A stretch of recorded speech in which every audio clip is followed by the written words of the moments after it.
किसी को गरीबी ना दे, जान ले ले मगर बदनसीबी ना दे।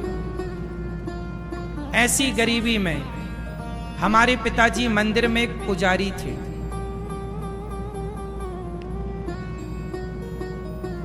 ठाकुरों का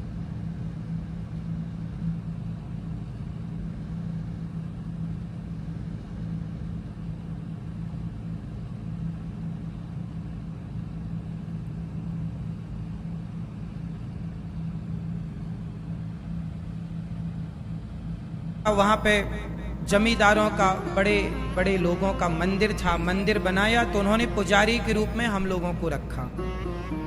उन लोगों ने फिर हम लोगों से कहा पिताजी से कि ये मंदिर खाली करो।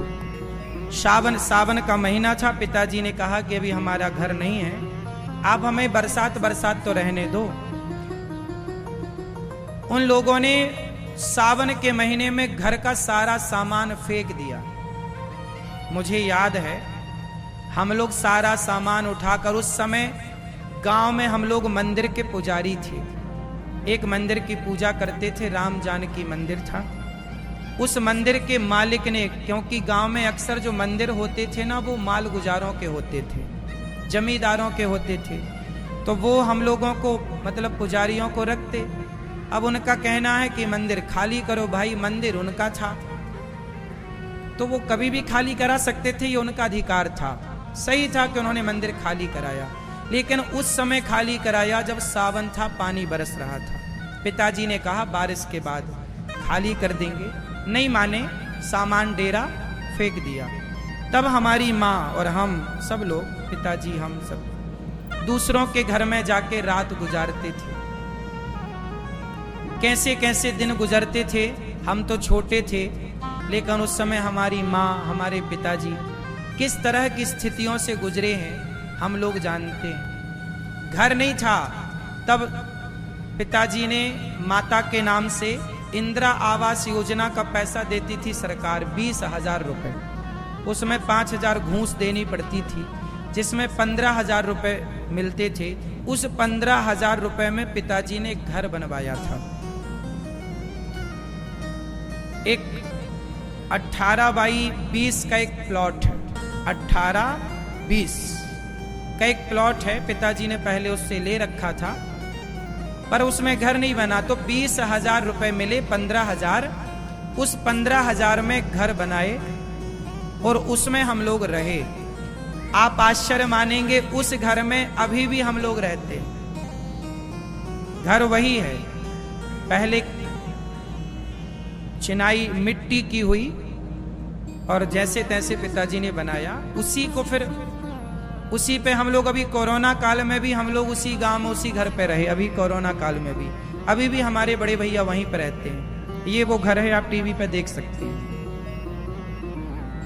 ये वो घर है। पहले एक ही छत थी कच्ची सी, फिर उसको बनाए। ये मंदिर जिसमें हम लोग पूजा करते थे।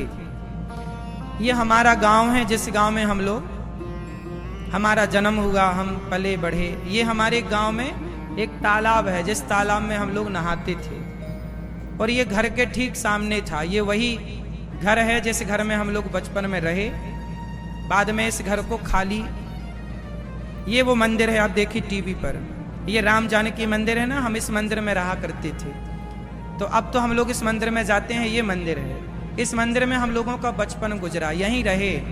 पर जब थोड़ा बड़े हुए तो मंदिर के मालिक ने यहाँ से हम लोगों को निकाल बाहर किया। ये जो बाउंड्री है ना, ये जब मैं छोटा था तब मेरे सामने हुई थी।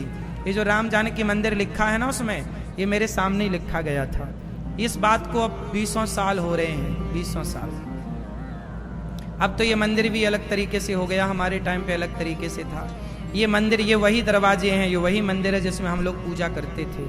ये बातें हम केवल आपको इसलिए बता रहे हैं कि देखो गरीबी क्या होती है, मेरे से बेहतर कोई ना जानता होगा। जरूरतें क्या होती हैं, हमारी तो रोटी की भी जरूरतें पूरी नहीं थी, कपड़े की भी जरूरतें पूरी नहीं थी, मकान तो था ही नहीं। रोटी, कपड़ा, मकान कुछ भी नहीं था हमारे पास, जरूरतें पूरी नहीं हो पाई। लेकिन ये दास अनिरुद्ध ने भगवान की कृपा से पढ़ाई की और पढ़ करके 2006 में मैं पढ़ने वृंदावन आया। और वृंदावन में पढ़ाई की और पढ़ने के बाद समाज की सेवा की। और जब मैं काम करने लगा, मैं पैसे कमाने लगा, तो मुझे पैसे जरूरत से ज्यादा मिलने लग गए। मुझे इतने पैसे मिलने लग गए कि मैं कपड़े भी पहनने लग गया, मैंने रोटी भी पेट भर खाना शुरू कर दिया, और भगवान की कृपा से सब ठीक हुआ। फिर मुझे लगा कि अब तो पैसा मेरी जरूरत से ज्यादा आ रहा है। तो जब पैसा मेरी जरूरत से ज्यादा आया तो मैंने सोचा कि यदि पैसा मेरी जरूरत से ज्यादा है तो आओ अब उस पैसे को दीन दुखियों की सेवा में समर्पित करते हैं। तो जो फुटपाथ पर वृद्ध माताएं पड़ी मुझे मिलती, जो लोग जरूरतमंद मुझे फुटपाथ पर पड़े मिलते, मैं उनको उठा उठा कर लाता और मैं कहता कि मैं अपने लिए घर नहीं बनाऊंगा, इन वृद्ध माओं के लिए घर बनाऊंगा। और आज पूरा गौरी गोपाल 290 वृद्ध माताएं रहती हैं। आज भी आप वृंदावन घूम के आना, आज भी मेरे पास घर नहीं है, मैंने घर नहीं बनाया अपने लिए।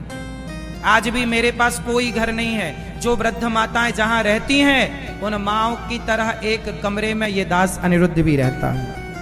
मैंने आज तक अपने लिए कोई बड़ा घर नहीं बनाया कि ये घर कोई कह सकता कि ये महाराज जी का घर है। घर नहीं बनाया, मैंने वृद्ध माओं के लिए घर बनाया। जो गौरी गोपाल वृद्धाश्रम है वो वृद्ध माओं का घर है और 290 माएँ रहती हैं। मैं पैसा कमाता हूं साहब, लेकिन मेरी जरूरतें को पूरी होने के बाद भी जब विधाता ने दिया तो मैंने उस पैसे से सिगरेट नहीं पी, मैंने उस पैसे से बड़ी बड़ी गाड़ियां लेके घमंड नहीं दिखाया, मैंने उस पैसे से शराब नहीं पी, मैंने उस पैसे से उन बेसहारा माओं को सहारा दिया। क्योंकि मुझे पता है कि घर से कोई आपको निकाल दे तो उसकी पीड़ा क्या होती है, जब कोई आपको घर से निकाले तो तकलीफ क्या होती है। मैं जानता हूं उन माओं की पीड़ा, जिन माओं के अपने बेटे उनको घर से निकाल देते हैं, उन माओं की पीड़ा शायद आप कभी जान भी ना पाओ। मुझे घर से निकाला गया था गांव के कुछ लोगों के द्वारा, मैं जानता हूं कि घर से निकाल देने की पीड़ा क्या है।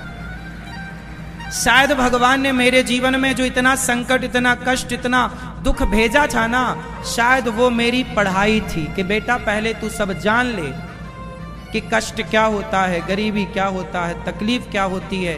जब तक आप तकलीफ नहीं जानते ना तब तक तकलीफ समझते नहीं है। इसलिए मैं जानता हूं कि बेसहारा माओं का दर्द क्या है। इसलिए गौरी गोपाल आश्रम में मैं समय निकाल कर, इतना व्यस्त होने पर भी समय निकाल कर मैं उन सभी